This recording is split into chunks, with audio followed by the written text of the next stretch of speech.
नमस्कार छात्रों, ये फिजिक्स के फर्स्ट चैप्टर की PDF 1.5 है। तो सबसे पहले हम इसमें एक क्वेश्चन सॉल्व करने की कोशिश करेंगे।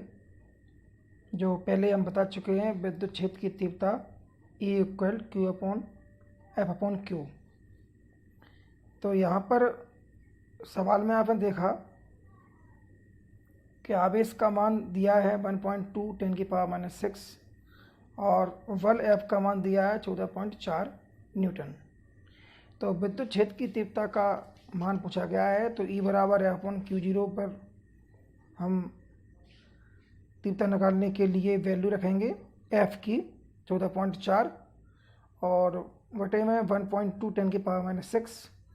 तो यहाँ पर आप देख रहे हैं आगे कि 14.4/1.2 से पॉइंट कट जाएगा और 12 का भाग लगा देंगे 144 में, तो 12 बार जाएगा और 10⁻⁶ ऊपर ले जाएंगे, प्लस की जाएगी और बाकी का पॉइंट में करने पर 12 को पॉइंट में करेंगे तो 1.2 × 10⁻7 न्यूटन प्रति कूलम इसका आंसर आ जाएगा।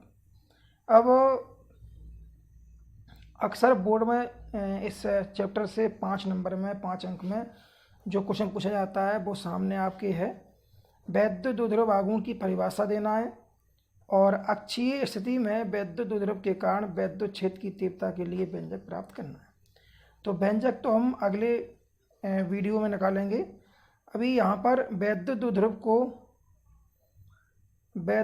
को समझना जरूरी है, क्योंकि वैद्युत द्विध्रुव को समझने के बाद ही हम वैद्युत द्विध्रुव आघूर्ण को समझ सकते हैं।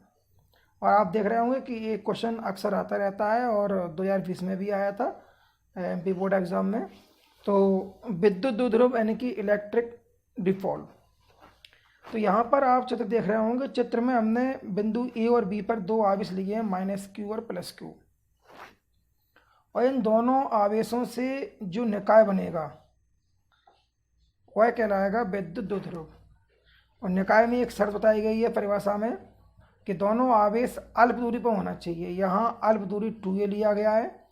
तो यदि दो बराबर या तथा विपरीत बिंदु आवेश किसी अल्प दूरी पर स्थित हों तो इस प्रकार का जो निकाय तैयार होता है उसे विद्युत द्विध्रुव कहते हैं।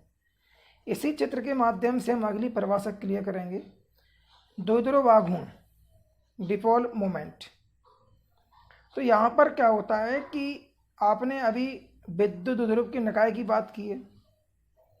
इसमें आप देख सकते हैं कि किसी द्विध्रुव के द्विध्रुव आघूर्ण P, यानी कि द्विध्रुव आघूर्ण को P से व्यक्त करते हैं, का परिमाण किसी एक आवेश, यानी कि आवेश दो लिए हैं -Q और +Q, तो कोई एक आवेश ले लीजिए आप, के मान एवं आवेशों के बीच की दूरी, यानी कि अपन ने 2a लिए, बीच की दूरी के गुणनफल के बराबर होता है। कौन होता है? द्विध्रुव आघूर्ण। तो सूत्र क्लियर हो गया आपका। द्विध्रुव आघूर्ण P = Q × 2a। द्विध्रुव आघूर्ण